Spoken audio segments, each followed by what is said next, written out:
Congress party నాయకులకు కార్యకర్తలకు అదేవిధంగా రాజశేఖర రెడ్డి గారి అభిమానులకు తెలియజేస్తా ఉన్నాం.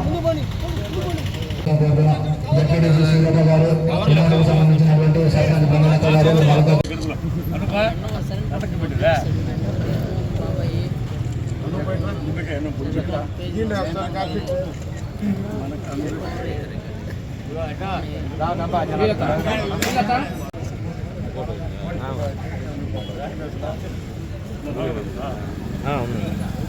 నమస్కారం.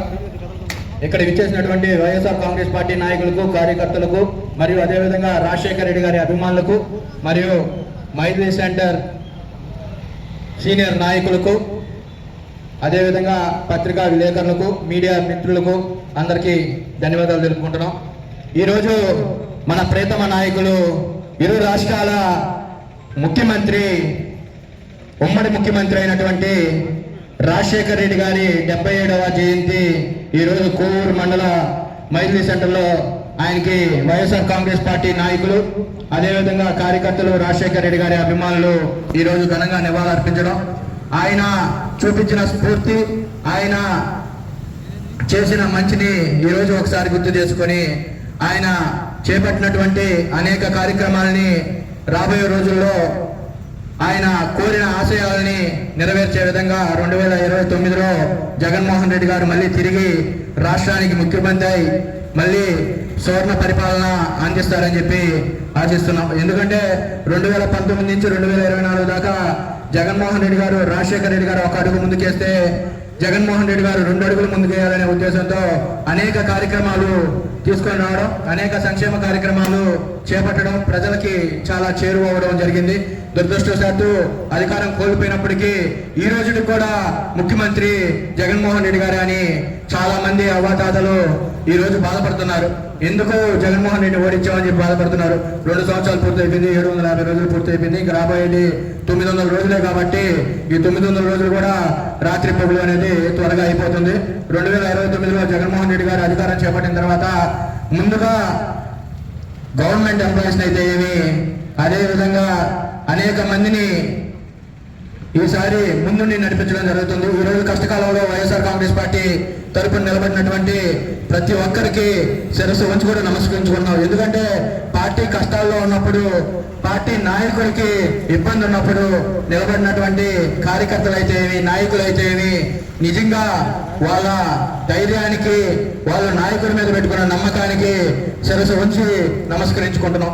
ఎందుకంటే అధికారం ఉన్నప్పుడు అందరూ ఉంటారు, అధికారం లేనప్పుడు ఆ నాయకుడికి అండగా ఉన్నవాడే కార్యకర్త అయితే ఏమి, నాయకుడు అయితే ఏమి. ఈ 2 సంవత్సరాలు అనేక కష్టాలు పడ్డారు నాయకులు కానీ కార్యకర్తలు కానీ. మేము మళ్ళీ తెలియజేస్తా ఉన్నాం, ప్రసన్న కుమార్ రెడ్డి గారు తెలియజేయడం కూడా జరిగింది. 2029లో కార్యకర్తని చేతి ఏలు పట్టుకొని నడిపిస్తానని చెప్పి ప్రసన్న కుమార్ రెడ్డి గారు తెలియజేయడం జరిగింది. 2029లో ప్రసన్న కుమార్ రెడ్డి గారు కోవూరులో జెండా ఎగిరే తథ్యం, ఎగరేసిన తర్వాత కార్యకర్త నాయకులు కాళ్ళు ఎగరేసుకొని తిరగడం కూడా తథ్యం అని చెప్తా ఉన్నాం. మేము పరిపాలన కొనసాగిస్తాం. 2029లో ఎలాంటి పరిపాలన కొనసాగిస్తామంటే, మా దగ్గరికి ఎవరైనా సమస్య అని వస్తే ఆ సమస్యని 10 నిమిషాల్లో వాళ్ళకి తీరే విధంగా పరిపాలన అందిస్తాం. పాత పరిపాలనని 2019, 2024 ముందు పరిపాలన ఎలా ఉందో, అన్న తమ్ముడు, అక్క చెల్లి, అవ్వ తాత అనే పరిపాలన ఎలా ఉందో అలాంటి పరిపాలనని 2024లో తీసుకొని వస్తాం. ఈ 2 సంవత్సరాలు ఎంతమంది కష్టపడ్డారో ప్రతి ఒక్కరికి తెలుసు, కోవూరు మండలంలో తెలుసు, కోవూరు నియోజకవర్గంలో తెలుసు. అట్లాంటి పరిపాలనని మేము తీసుకున్నాం. ప్రజలకి ఏది అవసరమో, ప్రజలకి ఏది కష్టం ఉందో, ప్రజలకి ఏది అవసరం ఉంటే దాన్ని తీర్చేదానికి వైఎస్ఆర్ కాంగ్రెస్ పార్టీ నాయకులు, కార్యకర్తలు, అదేవిధంగా మా నాయకుడు నల్లపరెడ్డి ప్రసన్న కుమార్ రెడ్డి గారు ముందుంటారని కూడా తెలియజేస్తా ఉన్నాం. ఎందుకంటే 2019 నుంచి 2024 దాకా జగన్మోహన్ రెడ్డి గారు ఆశయాలతో ప్రసన్న కుమార్ రెడ్డి కోవూరు నియోజకవర్గాన్ని ఎంత అభివృద్ధి చేశారో కోవూరు ప్రజలకు తెలుసు. ఈ 2 సంవత్సరాలు ఎంత అభివృద్ధి జరిగిందో ప్రజలు చూస్తూనే ఉన్నారు. ఇంక 3 సంవత్సరాలు ఉంది. 3 సంవత్సరాలు కూడా ప్రసన్న కుమార్ రెడ్డి గారితో పోటీ పడండి.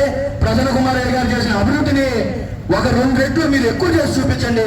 అంతేగాని కక్ష సాధింపులు కార్యకర్తలని, మరి అదేవిధంగా అభిమానుల్ని, రాజశేఖర రెడ్డి గారి అభిమానుల్ని పై ప్రాంతాలకు కూర్చోకుండా పరిపాలన మీద దృష్టి పెట్టండి, అభివృద్ధి మీద దృష్టి పెట్టండి.